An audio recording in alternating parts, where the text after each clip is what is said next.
kanina. Miss Lara. Wala talaga siya. Okay. And Hava.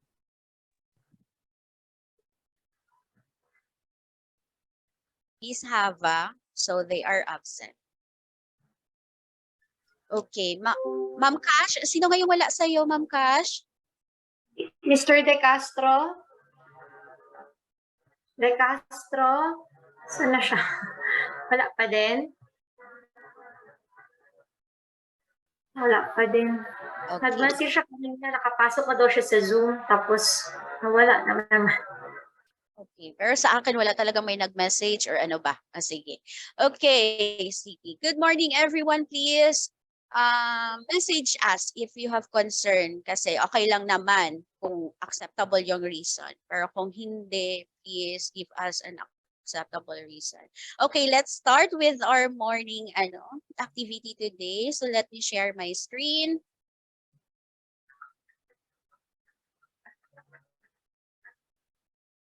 Okay, nakikita ba, students?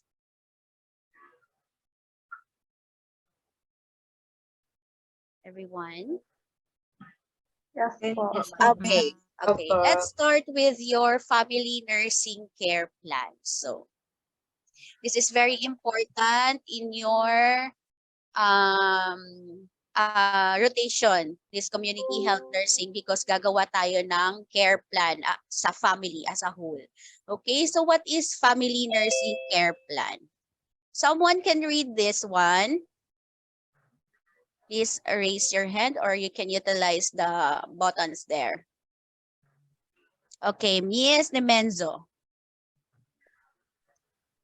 What is family nursing care plan? It is the blueprint and the care that the nurse designed to systematically minimize or eliminate the identified health and family nursing problems through explicitly formulated outcomes of care, which is the goals and objectives, and deliberately chosen set of interventions, resources, and evaluation criteria, standards, and tools.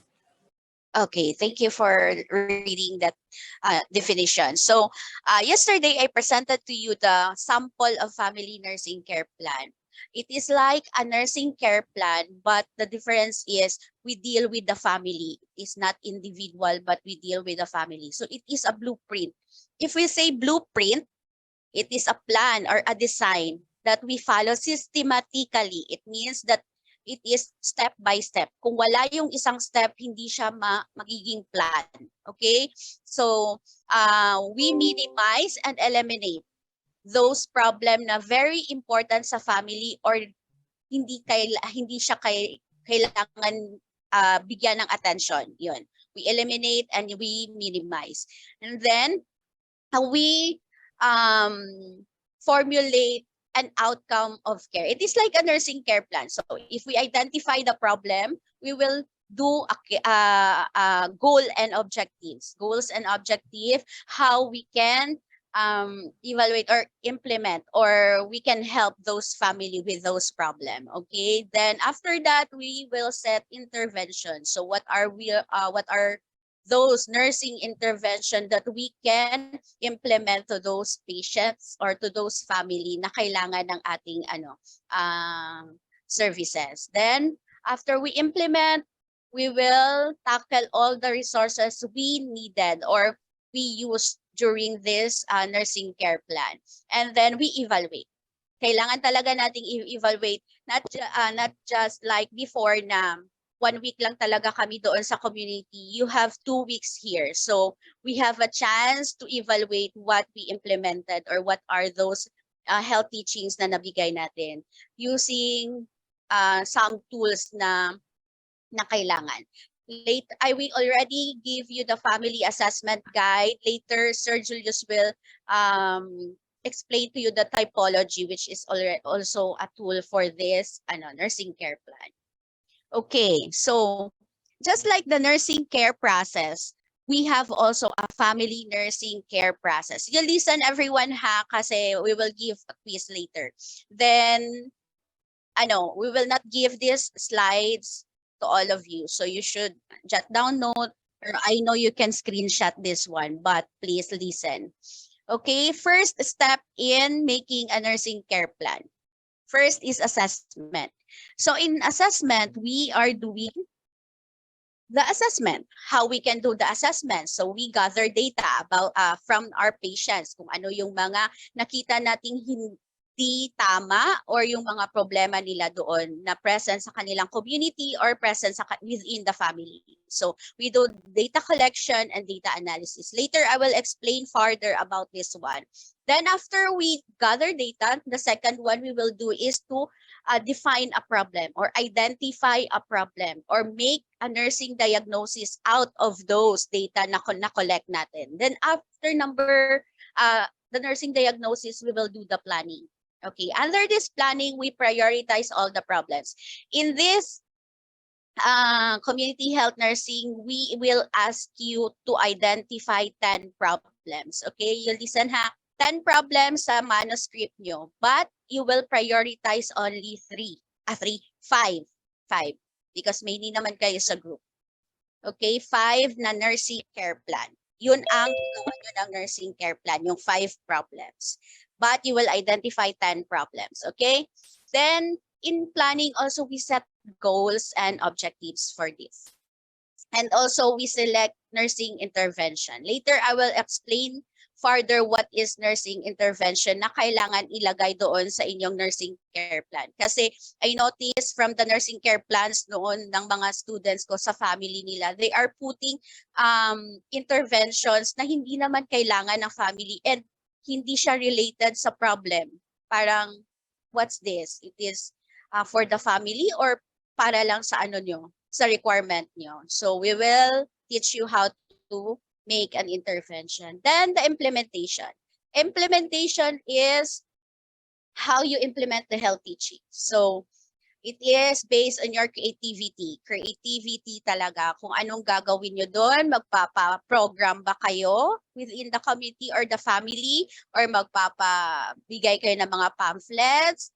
It's up to you talaga. Then we will evaluate. Evaluation will happen on the second week, maybe on the second day on the second week.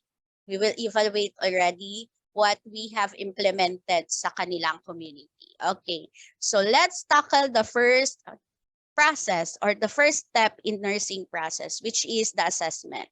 Okay, there are 2 types of nursing assessment. First is the first level assessment and the second is the second level assessment. So very understandable. So first, second. But they are different from each other, okay? For the first level assessment, it is the process whereby existing and potential health problems of the family are determined. So what are the example of this? Can someone give me yung existing na talaga na problem ng family or the pregnant woman? Please use the hand raise hand button. What are those problem na common na talaga or present na sa pregnant mother or within the family? Anyone? Okay, walang nagsagot. So the example of this is in the first level assessment is like hypertension. It is very health problem or potential health or existing hypertension for the mother. So it is very risky for the mother to have hypertension during pregnancy. So existing na siya. Then on the second level assessment, it defines the nature or type of nursing problems that the family encounters in performing the health task with respect to a given health problem, okay? Or etiology or barriers of the family's assumption of this task. So parang if you do a nursing diagnosis, it is the one we say secondary or related to. Naintindihan yon? So ang nursing first level assessment is like, example of this, hypertension. Ang sa second level assessment is related to walang pambili ng the diet of the patient. Okay? Palakain siya ng fatty food, salty food. So this is the secondary. Okay, if we deal with the community, the health related problem is, or the potential health problems na very common sa first level is like, ano ba, tuberculosis within as a health threat. Okay, tuberculosis. One of the member has TB tuloy, TB. So, yun na yung problem. Ang secondary doon is because there is no money to buy medicine or hindi nila alam na may health center. So, ayun. So, dapat naintindihan yun ha, the difference of first level assessment and the second level assessment. Okay, steps in family nursing assessment. First is data collection. This is very important as steps para sa mga nurses, especially if you are in the hospital. All the thing na para maka-formulate ka ng problem, you should have data. Okay, data from the patient. Okay, so what composes this data? So in data collection, it deals with the first level of assessment, which I tackled a while ago. So it involves gathering of 5 types of data, which will generate the category of health conditions or problems of the family. And this data include, diba natakal ko to kahapon under, in your manuscript, it is under, ano nga, itong 5 types of data. Anyone, kung nakinig na talaga kayo kahapon, saang part ng manuscript nyo? Yes, Miss Chave. IDB ba, ma'am? Yes, very good. It is a part of the initial database. Okay? So, dapat mag-listen talaga kayo nito because I will give tips kung paano nyo gagawin ito. Okay? So, the first one is the family structure, characteristics, and the dynamics. What you will put here, please take down notes. So, how many members in the households? And what are their relationship? If there is a mother, a grandfather, a grandmother, a brother, mother, or anong nasa loob ng ng family nila. Okay? If you put that one, mother, grandfather, but you should state it in a relationship with the head of the family. So if the head of the family is the father, so you just son niya yan, daughter niya yan, naintindihan? Daughter niya yan, mother niya, which is the grandparents of the children. Okay, another one under this family structure is the demographic data. What compose your demographic data, anyone? I think memorize niyo to. Kung ano yung mga demographic data. Sige daw, Miss Gamino.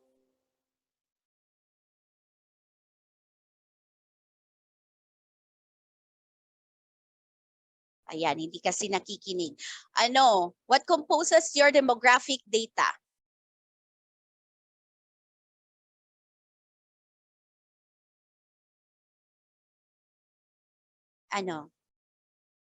Ginagawa nyo yan sa mga case study nyo. Demographic data.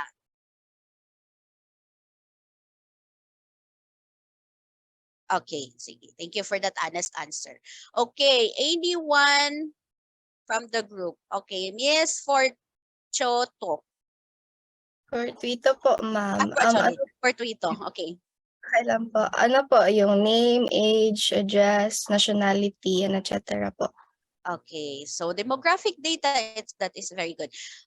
Very common na tinatanong natin sa patient. So what is your name, ma'am? Your age, your sex, your civil status, ano pa ba? Yung mga primary information na kailangan natin sa patient. But here in the family structure, it should be complete, okay? From the mother, father, grandfather, lahat-lahat ng members of the family, okay? Not only the mother. Okay, under this family structure is the place of residency. Saan sila nakatira? Okay, their address. And the type of family. What are those? I think na-mention na ito sa inyo during your MCN. What are those? What are the types of family?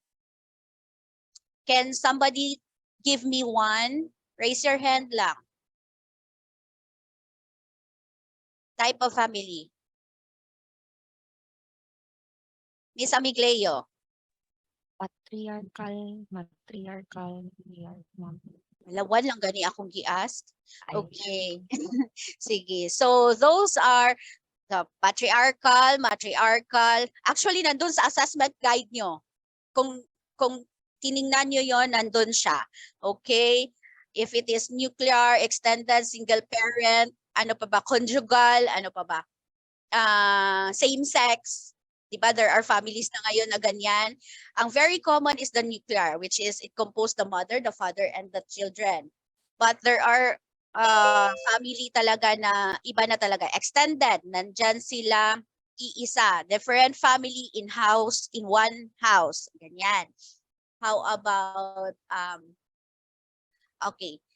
Meron ding matrilocal, patrilocal. Okay, anyone from the group can define what is matrilocal and patrilocal? Difference nila. What is the difference of this? Okay, Miss Henelsa. Matrilocal po, ma'am, is a family living near the mother's relatives po. Tapos ang patrilocal po is the father's family po. Okay, if I will give you a newlywed, like, ganon. How you will explain the matrilocal or the patrilocal?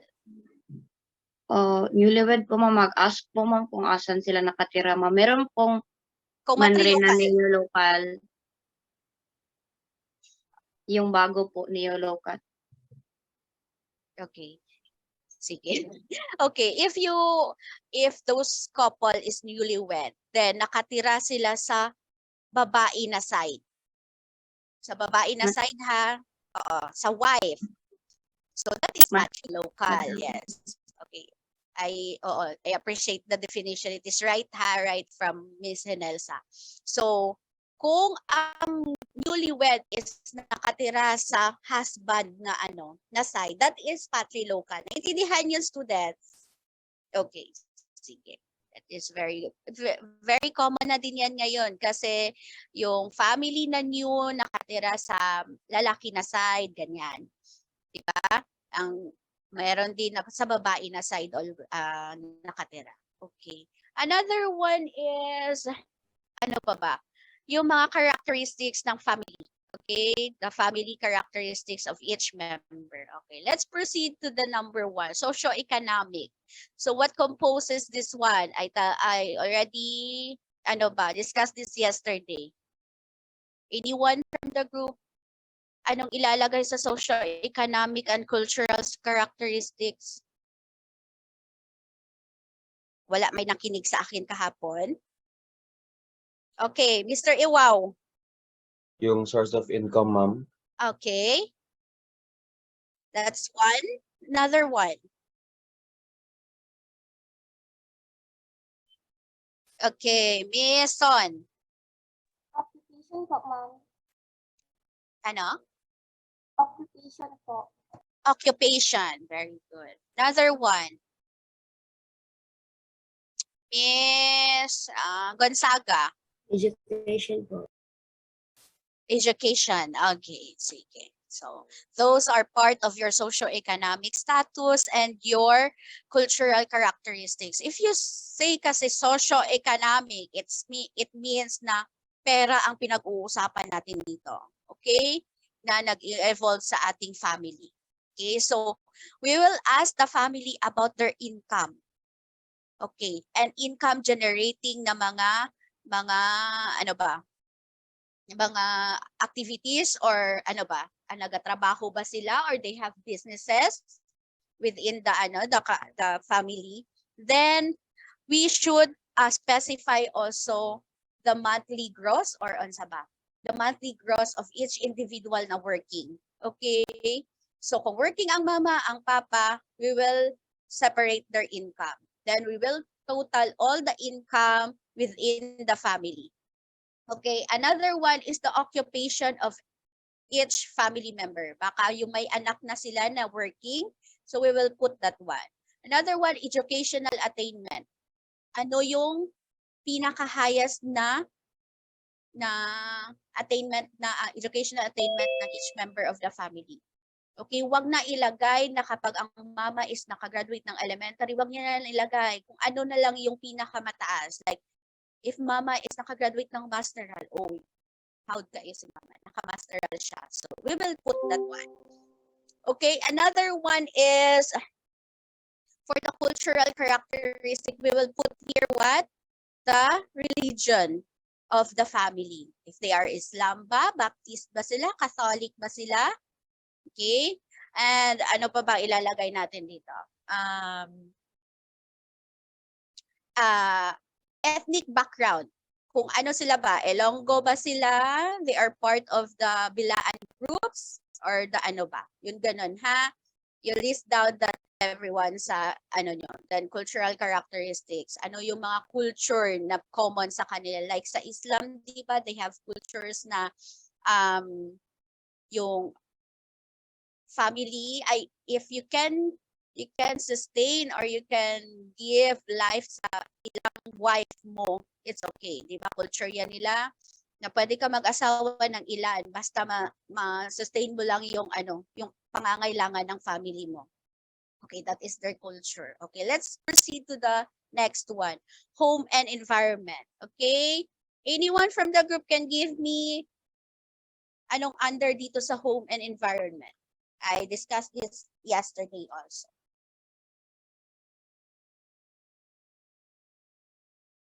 Anyone?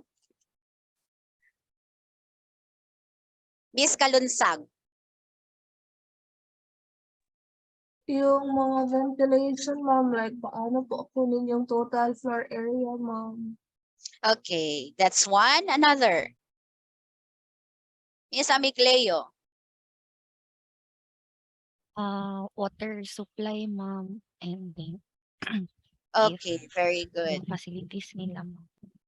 Okay, water supply. I think na-discuss na to sa MCN yun. So, very good na kayo dyan. Another one daw, yung hindi nagre-raise ng hand ang tawagin ko. Hayagan. Is hayagan. Anong answer your home and environment? Yung type po ng, as remember ko po, ma'am, yung type po ng comfort room po nila, ma'am. Like, Okay, sige. So, you listen carefully sa ano nyo, no? Sa MCN. Another one. Sino pa ba dito ang gusto kong tawagin? Miss Noblesa. Ano pa yung mga common doon sa home and environment? Actually, there are a lot ang dapat ilagay doon. Usually, ma'am, so home environment is the physical surroundings of the house, ma'am, like yung area of family. Yung cleanliness din po ng environment nila sa loob ng bahay. Okay, very good kayo lahat. Sige. So, under your home and environment, yes, we will first tackle on inside the house, okay? Kung ano yung inside sa house nila. Isa lang bang yung room nila? Isa lang for everyone? Or meron ba silang mga ano ba? Mga equipment common doon sa kanilang bahay? Basta lang ref or ano and everything, ganyan. Then also we will tackle about the adequacy of the living space. Kung ano ba, adequate ba ito na not crowded, overcrowded ba? That's why we will compute the total floor area versus the total space requirement. Okay? And then if they are extended, meron ba silang isa't isa kwarto for the family, for each family? Separate ba sila ng mga gamit sa bahay? Isang ref per family, ganyan. Ano pa ba? The drainage system. Okay, saan pumupunta yung mga dumi nila? Kasi in the community, lalong-lalo na sa mini forest, masashock kayo sa community doon. Okay? Be humble lang kasi mabaho talaga ang community doon. Okay? Huwag mag-inarte doon na sabihin mo, ma'am, baho dito, ma'am. O baka marinig ka ng ibang ano doon, baka anuhin pa tayo. Okay? And another one is, ano pa ba ang common doon? Mga sira-sirang mga upuan, hagdan, ano pa ba? Yung magkaka-cause ng accident to the members of the family. Meron kasi doon mga tulay na hindi kaayos sturdy, malay mo, mahulog ka doon, ganon. It ano ba, uses your keen observation na skills, okay? Okay, someone raise a hand. Do you have question? Okay, wala naman ata. Then the toilet facility, yan, drainage system. And their, ano pa ba? Their garbage disposal, ano ba? Nakakalat lang ba lahat ng basura doon? So it is under your home and environment. Hindi lang inside the house, but also the environment of the family. The health status of each member of the family. Anong included dito na dapat isulat natin? Anyone from the group? Mrs. Chavez. Medical conditions po ng family, both physically or mentally health po. Okay, that's one. Another. Dami pala nagre-raise ng hand. Hindi ko nakita. Wait lang ha. Miss Balon. Miss Balon, sige. Nutritional assessment po, ma'am. Okay, very good. Ano pa?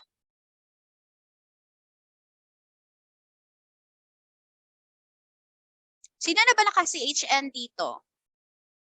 Nag-CHN na kayo? CHN? No. School nursing. Sorry for that. Okay, so if you already finished with your school nursing, we will include also the developmental ng mga bata. Okay, so we will include the MMDST. Kung meron ba dong toddlers, infant, and all. So we will include that one. I know you know what are those na kailangan dito sa health status of each family. Okay, for the values and practices, I already mentioned this yesterday also. What we will put here.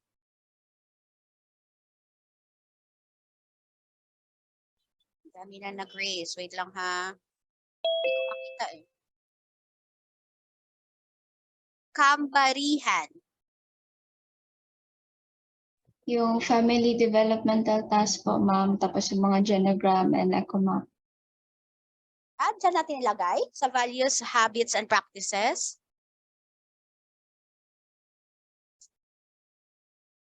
Yan po yung nakalagay kahapon, ma'am. Or yung ano po, ma'am, immunization status of family members. Okay. Iba kasi ibang part po ang eco map, genogram, and all. Okay. Sa values and practices of health promotion, yes, you're correct. The immunization status of each family member. Kung lahat ba sila vaccinated ng COVID-19. Okay, heads up lang sa magduduty ng mini forest. Only 36% of those na nakatira doon is vaccinated. It means pila ba? 60-something% hindi vaccinated doon ha. So please bring your mask with you talaga. And never magkain doon sa community. I have a student before, ma'am, magpalit coke, pastil. Kaya very common ang pastil doon. No. Never good kakain doon. Doon na pag uwi na natin, magkain tayo. You can eat all you can. But in the community, no. Because risky yung health natin doon because ang iba doon walang vaccine na COVID-19. Okay, let's proceed to the next one. Okay, methods of data collection. So, there are 5 methods na pwede natin gamitin to collect data. So first, I already mentioned this one, observation. Second, physical examination. Third, interview. Fourth is record review. 5 is laboratory and diagnostic test. Let's go first to the first one, which is your observation. Okay, wala pala. Okay. For your observation, what you will do with this? Anong gagawin nyo dito sa observation as a nurse? Okay, I will answer my question. Okay, for your observation, we will have an ocular survey. Okay, you will use your keen observation, being a keen observant. Okay, kahit naghilom-hilom ka lang dara sa gilid, but if your eyes is very keen, na nakikita mo yung mga problems, kahit hindi mo pa i-interview yung family, makikita mo yung mga problems within the community or within the family itself. Okay? For the physical examination, nagsabot na kahapon na we will do the physical assessment for the mother. So what includes here? Sa physical examination. I know you know na. Okay, the IPPA. What is IPPA? Anyone from the group? Under your physical examination, IPPA. Hindi ba ako naririnig? Naririnig naman. Okay, Mister. Wait lang. May nagre-raise ng hand kanina. What is IPPA? Miss Son. Inspection, precaution, What? consultation po, ma'am. Okay, ano daw yan? Ano daw? I stands for inspection. P, Palpation. palpation. P, Percussion. percussion. A, Auscultation. auscultation. Very good na masyado. Bantay lang mo, dili na ninyo magamit during the physical assessment ha, the IPPA. Okay, we will auscultate. That's why we will bring stethoscope. We will palpate. That's why you have your hand. Okay, your inspection. That's why you have your eyes. Okay. Okay. Another one na included dito sa physical assessment is your ROS. ROS. What is ROS?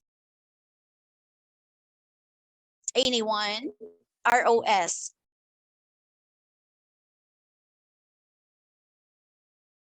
Review of system, ma'am.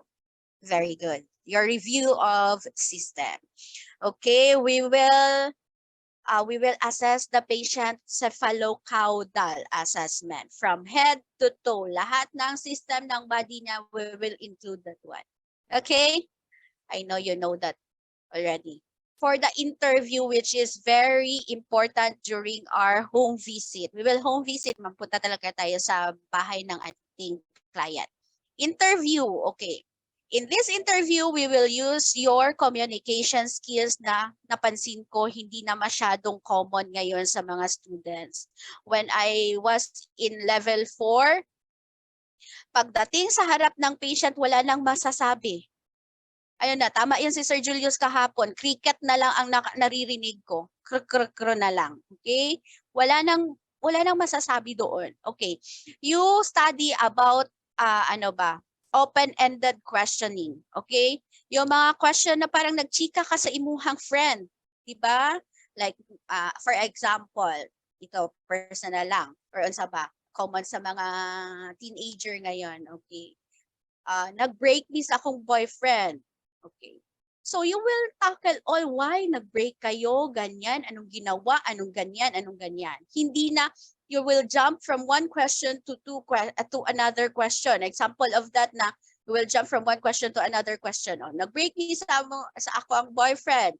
Ang first niya na question is, bakit kayo nag-break? So nag-answer ang friend niya na unfaithful kasi siya. Okay, then as a close-ended person na mag-question ng close-ended, mag-ano na yan siya, mag-question siya ng, anong kinain mo kanina? So what is the connection? Nag-break me sa akong boyfriend, tapos anong kinain mo kanina? This is very common sa mga students karon. No, you will not jump from one question to another question. We have given you your assessment guide, but hindi naman sana yung parang ano na tayo. Okay, ma'am, pila mo sa inyong family? 6, ma'am. Okay. Pag ingon niya sa 6, ma'am, ma'am, unsa inyong ginakaon, ma'am? Diliing ana. Students sa diliing ana.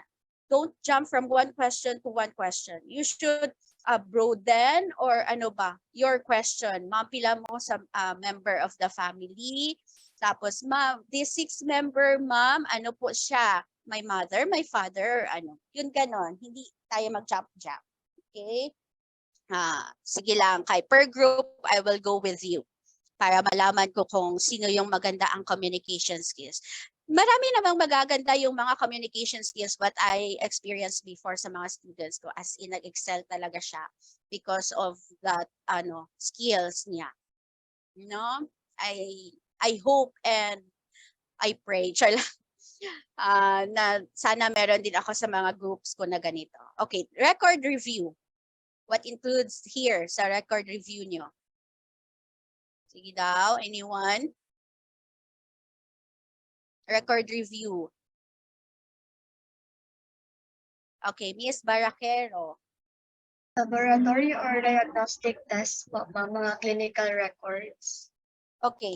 Actually, thank you for that. Actually, this record review included na dito ang laboratory and diagnostic test na ginawa sa mother. Like, if you have a pregnant mother, you will ask, ma'am, meron po kayo mga ultrasound dyan? Like, ultrasound ng first trimester, second trimester, or third trimester. So, you will ask hindi lang magtatanong ka lang na ganun. Dapat may maipakita talaga ang family or ang mother sa'yo ng mga ultrasound or mga clinic visits. Di ba? Meron tayong tawag na doon, Ma'am Cash? Because you're a mother. Yung nga tawag doon? Yung parang booklet siya sa mother na every visit niya sa doctor is nandun yung mga records niya. Okay, you ask that from your mother. Oh, yes. Yun. Okay? You ask that from your mother, okay? If your mother will tell you, ma'am, wala man gud ko ing ana. So, what happened? Baka may something na hindi siya nagpapa-check up or kinukuha ng doktor yung booklet niya or kinukuha ng health center. Kasi sa health center, parang binibigyan ikaw ng copy, then may copy din sa health center. If you cannot find copy from your family, you go to the health center. Actually, what happened to us before is hindi kasi nagpapa-check up yung mama doon sa health center. So what we do with that group is pumunta talaga kami doon sa lying in kung saan siya kasi there is a problem. The mother is hypotensive, very hypotensive, which is 70/40, and parang hindi niya nakikita na problema yun sa kanila. So pumunta talaga kami sa health center, nagtanong, sa health center doon sa lying in, nagtanong kung ano ba talaga, ma'am? Totoo po ba na ganito talaga ang BP niya or ngayon lang talaga to? So we found out that the mother is fluctuating yung BP. May taas, may baba, may taas, may baba. So there is a problem. Tapos hindi lang napapansin ng mama. So tapos namatayan pa siya ng first na baby. So parang hindi sa kanya problem yun. So as a nurse, problem yun sa atin kasi nga hypotensive, no? Okay. What include ano pa bang nasasali sa record review? Yun, mga diagnostic test talaga and mga booklet ng mama. Or hindi lang ito focus on your mother it is also focus on everyone sa family. Dapat everyone, like ang papa may TB, ang mama hypertensive, anong iniinom, ay ang lolo hypertensive, yon lahat. Sige, let's go to the next one. Any questions so far? I want everyone to raise questions, okay? Ayoko nang mag-answer ng mga questions on sa mga susunod na araw. Okay, I think wala nang questions. So letter B, so data analysis. After you collected all the data, lahat-lahat na yun, napansin mo. Ay, ito pala, heads up din again. Okay. I noticed from the previous na nag-identify na agad sila ng problem. Hindi sila nag-collect ng data. So during the prioritization, i-prioritize talaga nila yung gusto nilang problem na gusto nila. That's not it, the right way. Hindi yan siya the right way na gawin So we collect all the data. Hindi muna tayo maging judger. Ano ba tawag dyan? Don't judge muna about it. You collect all the data, there is a step for that. After you collect all the data, we will do the data analysis. Number one step for that, the sub-step, is sort data. How we will sort the data? We will arrange all the data na na-collect natin. Number two, we will cluster. Later, Sir Julius will explain the typology. So we will cluster through if it is a wellness state, it is a health deficit, it is a health threat to the family, or it is a foreseeable crisis, or ano pa yung isa. Okay? We will cluster. We will put, ito ma'am, health wellness state ito. Ito health threat ito sa family. ay ganyan. Okay. We will cluster or group related data. Number 3, we will eliminate. Okay, distinguish, no, eliminate. I-distinguish lang natin data na yon. Okay, so we will distinguish the relevant from the irrelevant data. Okay, number 4, we will identify patterns. So if it is, it tackles about the functioning of the family or the functions of the body, or ano ba, yung mga, what are the roles and responsibilities of the family. If the problem, it tackles about the behavior of the family, like the behavior is wala lang, parang wala lang, hindi yan problema sa amin. Parang wala akong pakialam dyan. So that is a behavior of one member of the family. The lifestyle, anong lifestyle nila? Hindi sila natutulog kung gabi. Sa morning sila natutulog. So that is a lifestyle. Okay, or kaya nagpupunta sila sa gym. Okay. Sa gym. And then, or ano ba, or healthy living talaga sila. Kumakain sila, hindi sila kumakain ng high fat or high salt na mga pagkain. Then after that, we compare patterns with norms and standards. We know that every one of us have different culture within our family. Okay? If you are an Islam, you have different. If later you will be a registered nurse, you will go to Saudi Arabia, ibang-iba ang culture doon na mga tao, okay? So all you have to do is mingle with that culture or immerse yourself with that culture. So norms and standards, kung anong tama, anong mali, anong ganyan. What is right and wrong within the family. Kung right sa kanila ang matulog ng hindi matulog sa gabi. So what are the ganyan? Okay, then number 6 is interpret results. So this is the one. So we will interpret because we cluster, diba? And number 2, now we interpret result. How we will interpret result? We will prioritize. We will make the family nursing care plan. And then we implement our nursing interventions. And then number 7, we will make inferences and conclusion. Yes, we will evaluate or ano ba, conclude. We conclude that this family wala sila'y labot sa ilahang health. Okay, wala sila'y pakialam sa ilahang health. Sige. Any question from that? Wala naman siguro. Let's proceed sa health definition and nursing diagnosis. Okay, we're finished with data collection or assessment, data analysis. The second one is how we will make a nursing diagnosis out of that data collection. Okay. Nakuha ba yung table kahapon? Yung i-show ko na table? Like date and time, cues, health problem, nursing problem. Nakuha niyo yon? Intervention, goal, and plan. Okay, later we will show you again. Okay, wag ma-confuse. Please lang, wag ma-confuse dito sa health problem and family nursing problem. They are different. Okay, that's why they are separated with 2 columns. Okay, so for your nursing diagnosis, kasi sa nursing care plan lang talaga, we need one only. Diba? We need one problem, which is the nursing diagnosis lang. But here, it is separated. So the first one is the health problem, which is referred to the first level of assessment. So this includes all those potential health problems or those, ano ba, tawag dyan, existing problem. That's why later Sir Julius will explain wellness state, if it is health deficit, if it is health threat, or if it is foreseeable crisis. Iyon. Okay. This one, dito nag-i-include. Number 2, which is the family nursing problem. Maglabas ito sa quiz ha. What is the first level assessment? So, you will answer, yes ma'am, health problem po yan. What is the second level of assessment? Family nursing problem po ma'am. Please differentiate. Hindi ka ni maka-differentiate nito.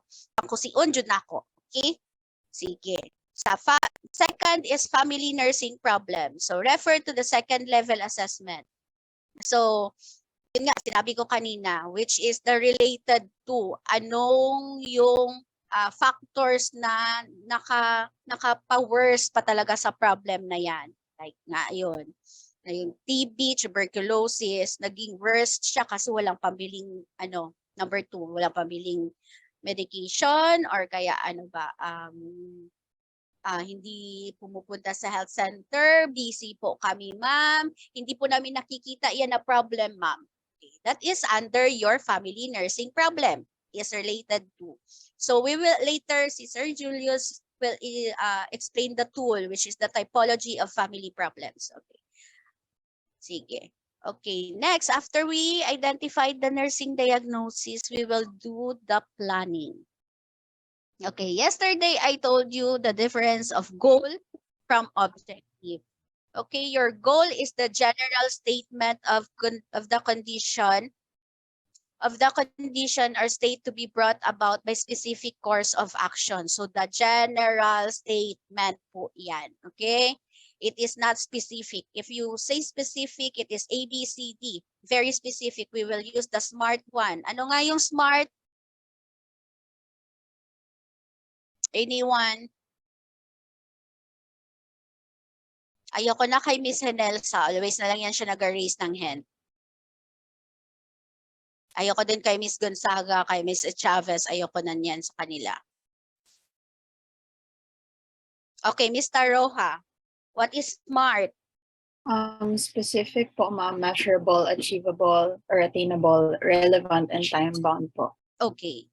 Bantayan nyo lang yun ha, na hindi nyo gigamit yung SMART na yan.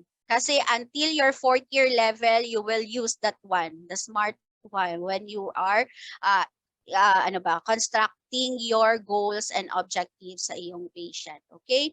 Example of the general goal is to improve nutritional status of the family. So that is very general. Your objective or your goal should be set jointly with the family. It is not for you, it is for the family. So that is the cardinal principle in goal setting.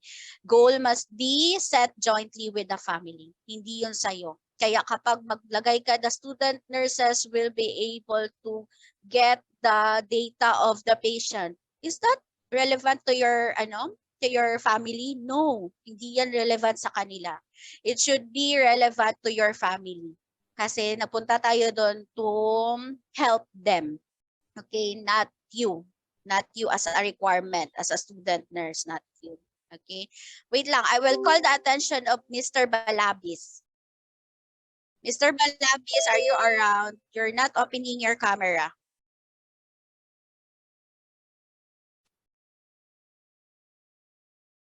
May I see Mr. Balabis? Say present, please.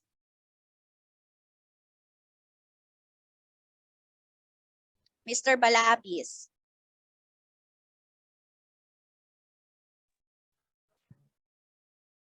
Okay, warning ha. First warning. I will call again if wala talaga. Please give me an IR for that.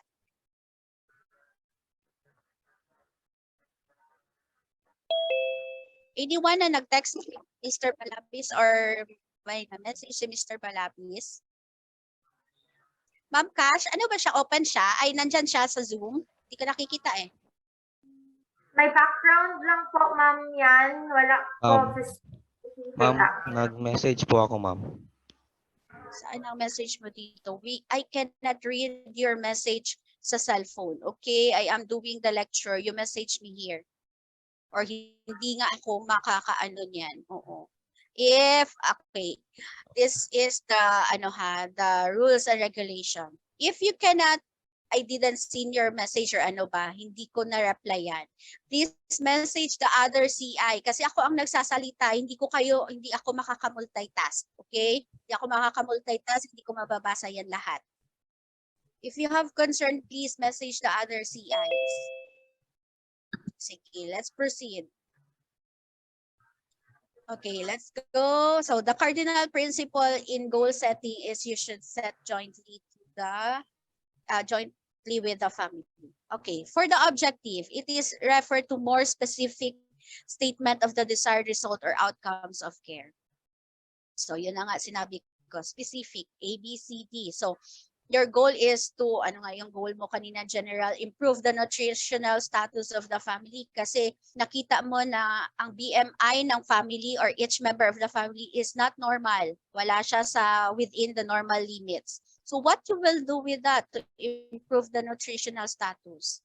Okay, your goal for that. O, ano mga specific goal mo? Pakainin ba sila?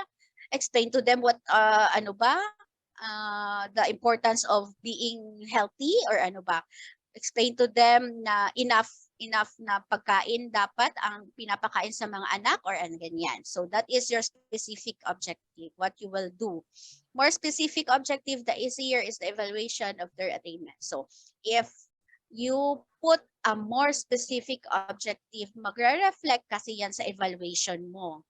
Okay, that's why in the nursing care plan, which is individual, diba, we give the objectives A, B, C, D, E, F, G, on sama na. Oh, tapos after the evaluation, you will just repeat what you have written on your ano, but it is already on a past tense, diba? You evaluate what is your objective. Na goal met ko ba ito? Partially met lang or hindi? Okay, so it should be specific. Okay, this is the example of goal of care and objective of care. Okay, basahin ha. So for the goal of care, the family will develop appropriate actions to maintain family size based on a sense of responsibility for love and life. Okay, for love and life. So family size, it means it tackles about family planning. Maybe the total space requirement for everyone is not enough na yun. Overcrowded na sila sa bahay kasi napakarami na sila. So what we will do with that? So you will give your specific objective or your objective of care. So at the end of our first home visit, the family will be able to first explain comprehensively what family planning is all about. Second, enumerate at least 3 ways of maintaining the size of the family. Anong gagawin nila? Magpapagawa sila ng bahay? That is more expensive. So it should also be smart. Also smart kung anong gagawin nyo yun. Number 3, select one family planning method most appropriate for them. So ano ba? Let them visit the health center for the contraceptives, for the ano daw tawag dyan? There is a right term. Yung parang i-educate sila about family planning. Okay, consultation about family planning. Kasi maraming available talaga na contraceptives sa health center, hindi lang talaga aware yung mga tao. That's why maraming nanganganak na risky and ganyan. Okay, let's proceed. Okay, barriers to joint settings and goals. So can read the number 1. Mr. Ang. Kasi walang tao dito. Wala ito kung Number 1, failure to perceive the problem. Okay, can you give me an example for the failure to perceive the problem as one of the barriers?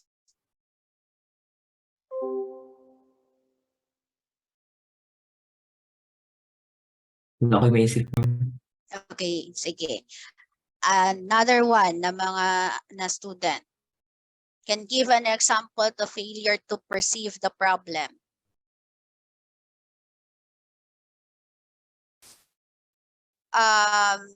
Mr. Ostike or Stick? Ostike po, ma'am. Okay. Ma'am, different beliefs po sa situation na yun or sa sakit na yun po. Like, anong sakit? Kunwari po, may fever family member, then parang sa kanila, normal lang naman po yan. Normal lang ang fever, na magka-fever. Okay, sige. Okay, acceptable example. Okay. So, failure to perceive the problem. Sa kanila, hindi yan problem. Tama si Mr. Ostike. Hindi yan problem. Like, sinasabi na ng nurse, ma'am, bakit makalat po masyado yung environment? Sabihin nila, ay, wala man ma'am, hindi yan problema para sa amin. Okay? So, yan ang magiging barrier from the nurse and the family kasi hindi alam ng family na problem yan. Number 2, realize the problem but too busy at the moment. Okay. So, example of this again is, yes, your sanitation sa environment. Yes, ma'am. Oh, very common yan doon sa mini forest. Yes, ma'am. Ano yan? Problema na talaga namin yan lahat. Pero wala po kasi, busy po lahat eh. Walang makakagawa ng solusyon dyan. Okay. So, wala tayong magagawa dyan. Unsaon man na nato kay wala man. They are busy. But in reality, they are not busy. They can do that actually. They can do the solution. Number 3 sa barriers is do not see the problem as serious enough to be solved. Okay. Hindi siya seryoso. Hindi siya ganun ka-importante para isolve po namin, ma'am. Ang importante talaga sa amin ngayon is makakain po kami ng 3 beses sa isang araw. Okay? So hindi siya serious, hindi siya importante sa amin. So that is one of the barrier of the setting of goals. Number 4, the family may perceive the presence of the problem and the need to take actions. However, they refuse to face and do something for the following reasons. So what are their reasons? First, fear of the consequences. Actually, this one is very common din sa atin. Yung mga takot good magpunta ng hospital kasi may nararamdaman ng sakit. Like masakit na yung tiyan ko. Okay lang yan, ma-relieve lang din yan. Ayaw nang pumunta ng hospital kasi baka ma-discover, ay may cancer ka sir, or ano ba. May ganyan ka sir, kailangan ka na ng dialysis or kaya. So that is the fear of consequences. Natatakot sila sa mga magiging result kung ma-identify man nila ang problem or magpunta sila ng health center. Another one sa mga reason. Another reason is respect for tradition. Yes, this is also very common, respect for tradition. Their tradition is, hindi po kami nagpapa-hospital. Tradition na po talaga namin yan. No, dapat sa albularyo lang po talaga kami. So they respect their tradition na hindi pumupunta ng hospital.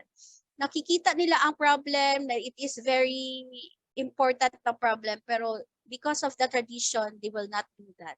Okay? I don't have any sa mga Jehovah's Witness, di ba?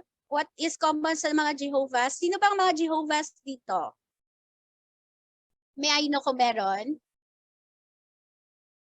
Yes, Miss Lara. Di ba, Miss Lara, hindi allowed ang blood transfusion sa inyo? Yes po, ma'am. Yes, so that is one of the yung mga tradition.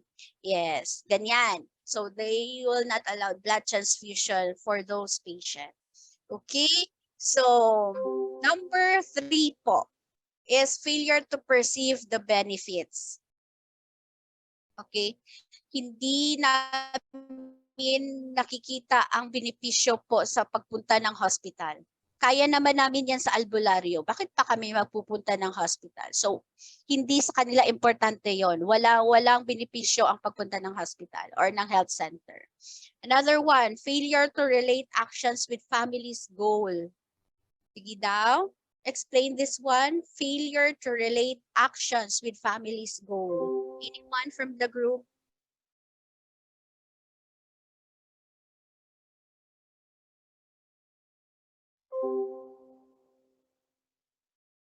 Wala. So, if your family has a goal na itong lang talaga tayo forever, ganito lang talaga tayo, hindi na tayo mag-uunlad pa. Ganyan na talaga ang ating sitwasyon ngayon. So, ano na lang yun? So, failure to relate. Hindi na talaga. Hindi namin yan, ma'am, hindi po kami, dyan, makaka-relate sa ganyan. Kasi that's my goal. That's our goal po. Okay? Then number 5, failure to develop working relationship for both nurses and family. Yan. Sa hospital, not only in the community hospital, there are patients na ayaw sa nurse na ito. Okay? Because, yung nurse? Suplada. Hindi po approachable.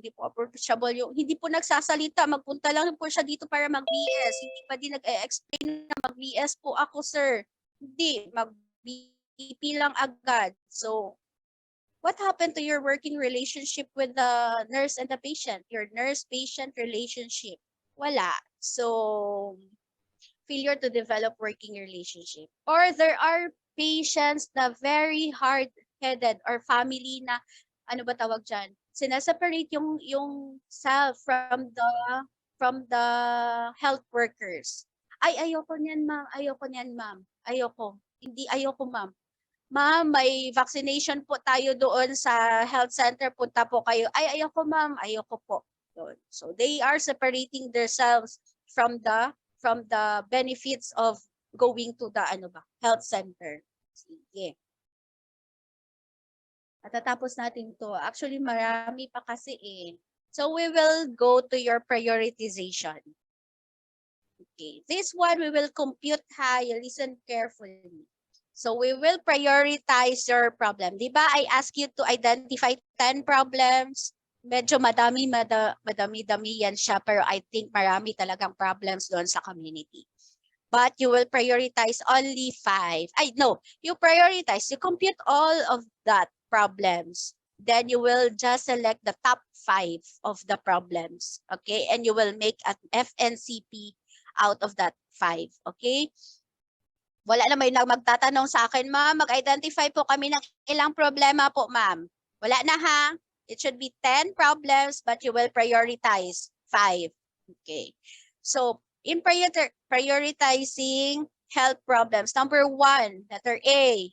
This is the criteria. Okay. Letter A is nature of the problem. Later, si Sir Julius, the typology. Nature of the problem. Is it a wellness state? Yung problema? Is it a health deficit? It is a health threat? It is a stress point or foreseeable crisis? Yun.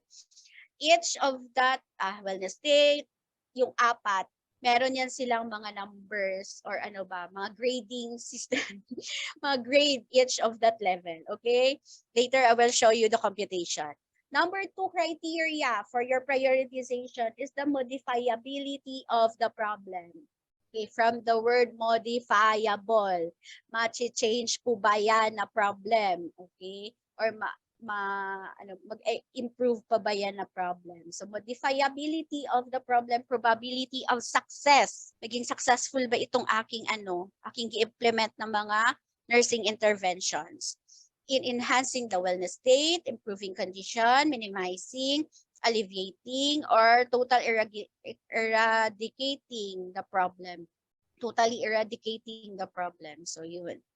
So modifiability of the problem, it tackles about the success rate of your health teachings of the problem. With the problem. Okay. Factors in determining the modifiability of the problem. First is the current knowledge or technology and intervention. May available ba doon na pwede natin gamitin? Like, availability of the health center. Alam ng mga family na, yes, may health center po.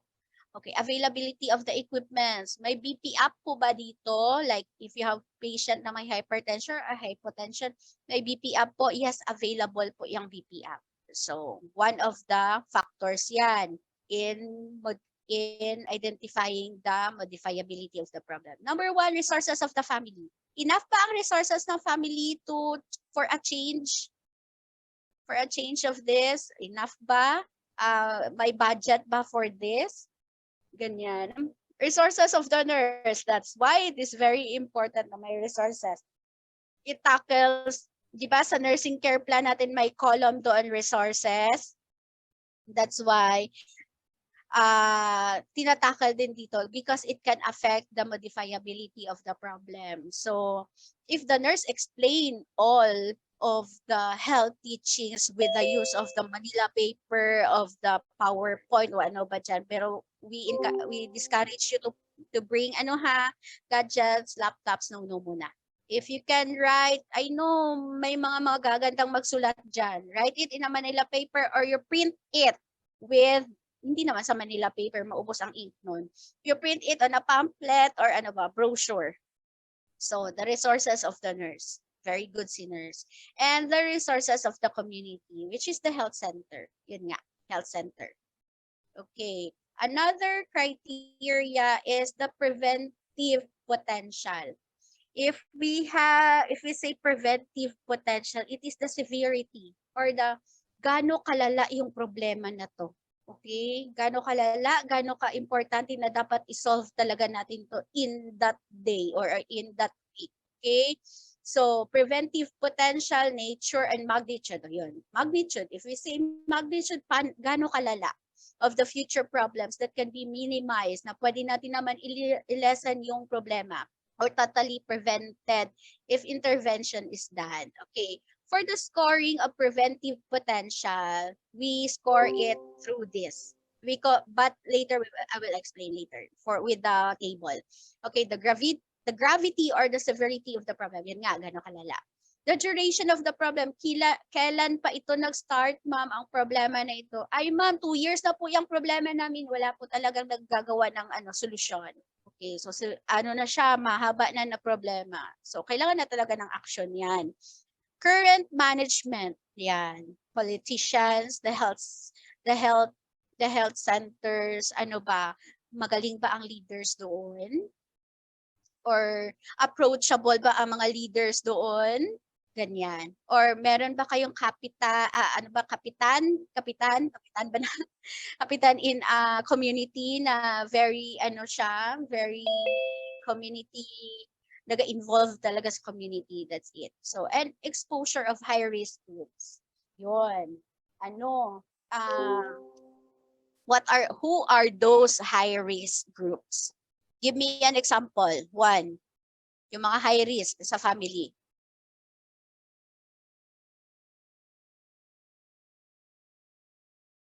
Who are those?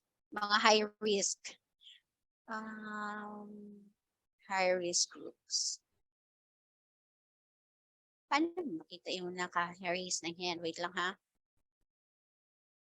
Parang nakita ko si Miss Nelsa ba?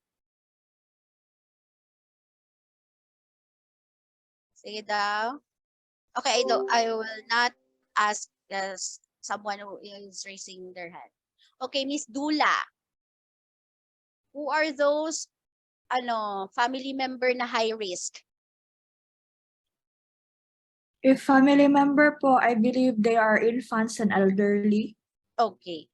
Alam niyo naman pala So they are the yung mga mahihina sa family. Like the infants, anong magagawa niyan kapag may TB sa bahay? Diba? The elderly, they have a lower immune system. Okay, they are prone to acquiring mga diseases. Another one, the mga na ay may mga immunity problem, yung mga mahihina, like may mga sakit, like merong mga cancer or yung mga ganon, that will belong to your high risk group. Okay. Another criteria is your salience. In your own words, someone can explain what is salience by not reading the definition. I will call someone. Wait. Ayoko na kay Mr. Austin. Aradilios. Mr. Aradilios, in your own words, what is salience? Sorry, ma'am, wala pa akong maisip, ma'am. Okay. Sino pang may naisip dyan about salience?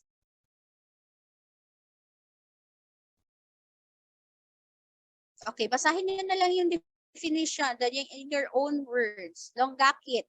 Miss Longgakit, I saw you raising your hand. Ma'am, if alam ba nila gano'n ka-seryoso yung kanilang problema sa family? Okay.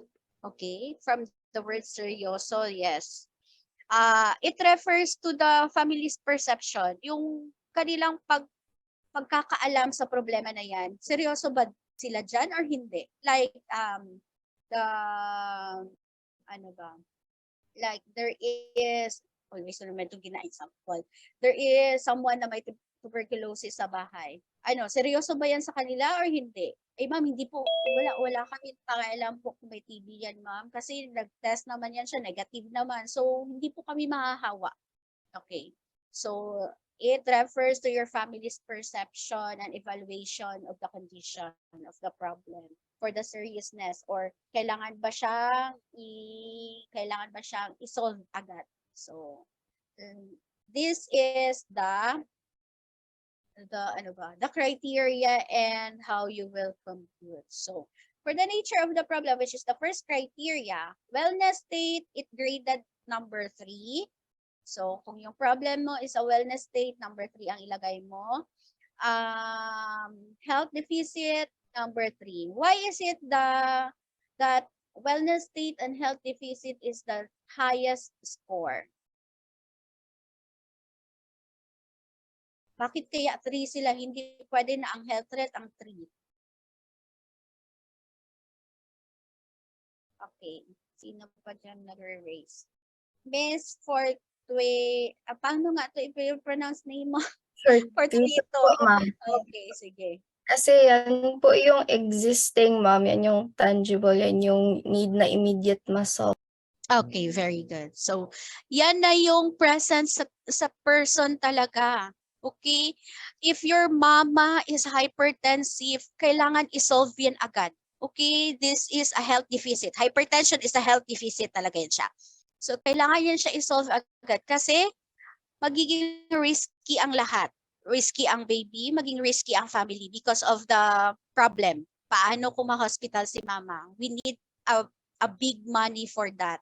Okay? So, kailangan talaga siyang isolve agad. That's why 3 ang grade ng wellness state and health deficit. For your health threat, it is graded 2.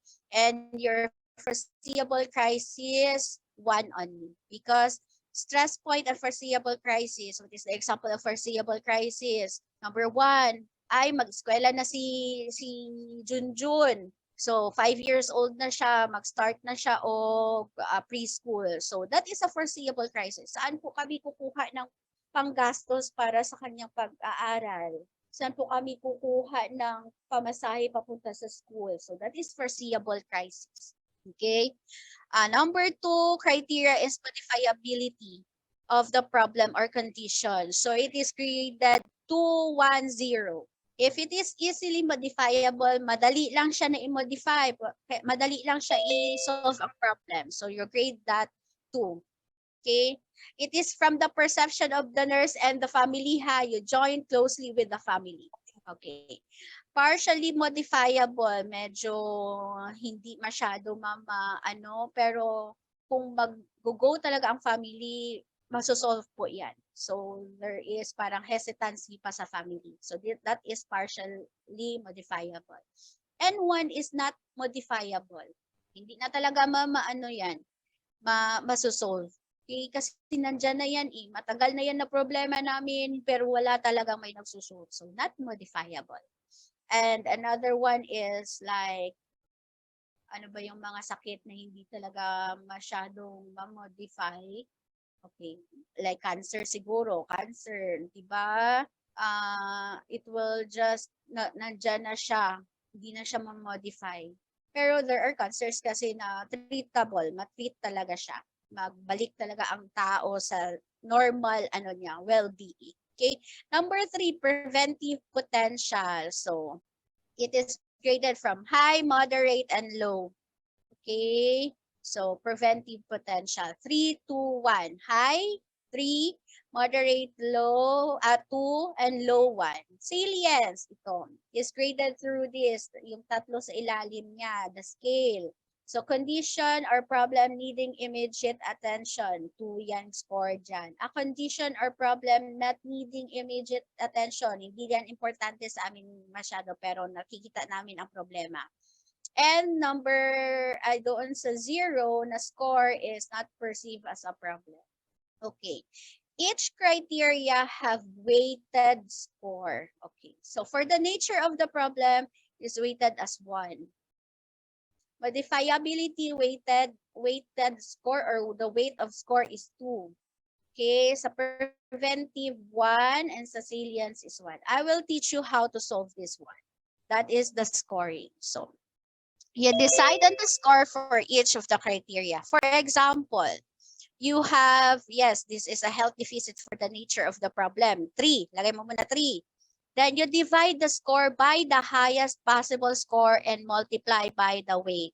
Okay, so if you have health deficit, you have 3. So what is the highest score for this criteria? Anyone? Highest score for this criteria? Ha? 3. Yes, 3. Hindi mo siya i-total ha. Hindi mo yan i-total ang 3 plus 3 plus 2 plus 1. No. The highest score only. So 3 divided by, so 3 is the health deficit. Saan na yung okay. 3, which is the health deficit, divided by 3, which is the highest score.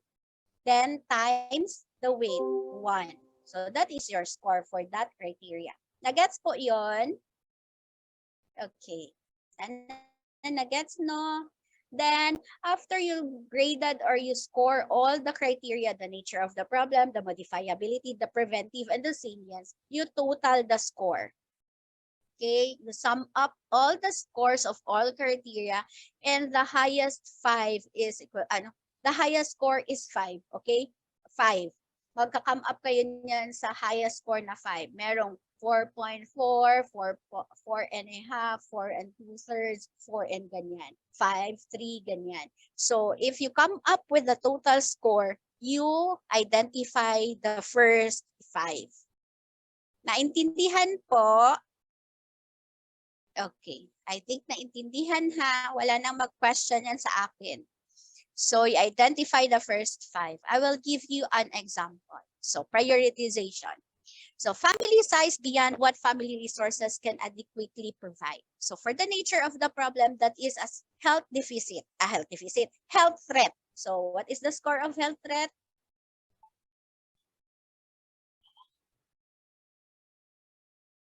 So, here is the health threat, 2 siya. 2. So, you scored that as 2. The highest score from the nature of the problem is 3. Okay, times 1. Okay, then you will just justify. Ito dapat ang makikita namin sa manuscript nyo, this table. Okay, criteria, computation, actual score, and justification. You will justify mo pinili na number 2 yan siya. Bakit health threat po yan? So, it is a health threat because po, ma'am, for the limited resources po may affect the family's task to provide the basic needs of its member, such as home, food, and clothing, which are all necessary for survival. Okay, you justify kung ano yung nakita. Another example, for the modifiability of the problem. Okay, so ano yung 2 gani? Easy modifiable ba? Partially or not modifiable? Easily po, ma'am. Okay, easily. Sino yung sumasagot sa akin? Bibigyan ko yan ng score. Okay, modifiable. So it can be modified. How? Ito muna, sa computation muna tayo. So if it is easily modifiable, you divided that with the highest score, which is 2. Baka may mag-divide dito ng 3 ha. Hindi po yan siya under ang 3 sa sa modifiability of the problem. So you just focused here. Okay? So 2 po, the highest score sa modifiable is 2. The weight score is 2. Okay. 2 divided by 2 is times 2 is equals to 2. So it is easily modifiable with the health teachings given. Opo. Modify po yan siya with the health teachings given by the student nurses. Alternative sources of income can be an option also among the other older members of the family to augment to the increasing financial needs of the family. Pero kung ako titingnan ko, hindi ito easily modifiable. If your family has low income, It cannot be. Okay? And ano ba? Basta ganun na yun siya. Okay, for the preventive potential. Okay, this one. Ano ba tong ano dito? May high ba? May ano ba low? Ano preventive? Ito na yung scoring natin dito. Wait lang. Okay. So preventive, high, moderate, and low. Okay. So you score it as high. Okay. So you compute the score, you get 1. 1 ang grade niyan. So why is it high na nilagay mo? So you justify. It is high, it has a high preventive potential because the family can be given health, education, they are open to changes pertaining to the different types of family planning methods so as to avoid additional pregnancy. Okay. For the salience of the problem, so you graded it as 2. So what is the highest score for the salience? 210.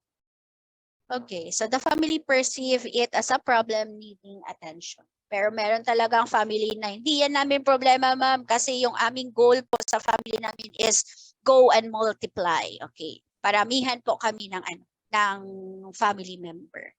So once you completed all the 4 criteria, you total or you sum up all of this. So you will get 4 and 2/3. There are students na kino-convert sa point. Okay lang yan sa akin. I don't know about other CI. It's okay with me. Na point yan siya. 4.2, 4.1, 4 point something. Kung hindi po kayo marunong talaga sa mga fractions, okay lang yan sa akin. Okay, after you score, you identify the first 5 highest score. Then you will do the offensive. That's simple. Okay, we will go next to the intervention or how you will do the intervention. Are you okay pa? Or we will have a break? Okay pa? Kasi marami tayong tatakal. That's why dinamadali natin. Kasi half day lang tayo and we will go out early because you're not. Sinong nasa school na ngayon? Raise your hand. Wala. Okay. Sino ang malayo ang bahay sa school? Raise your hand. Okay, 1, 16, 17, 20, 21, 23, 24. 24 lang? Okay, sige daw, be. From the 61 na nandito. Sino malayo sa school ngayon? Yung bahay niya sa ano pa? Saan ba dito? Sa Tagum. Ay, Diyos ko, Lord, paano na lang yan? Sa Tagum talaga siya. Okay, 26. So almost half of the population. Okay, we will end early. That's why konti lang ating anuhin ha. Konti lang ang ating break. Or ano ba Ma'am Cash or Sir Julius? They can by batch. They can close their cam while listening, but they will eat. Then another batch again. Or we will have a break lang, 15-minute break later. Yeah, Okay, we will just have a 15-minute break. Okay, sige. 15-minute break. We will go back here at 9:01. Okay, 9 a.m. Sige. You can take your break na. Recording stopped.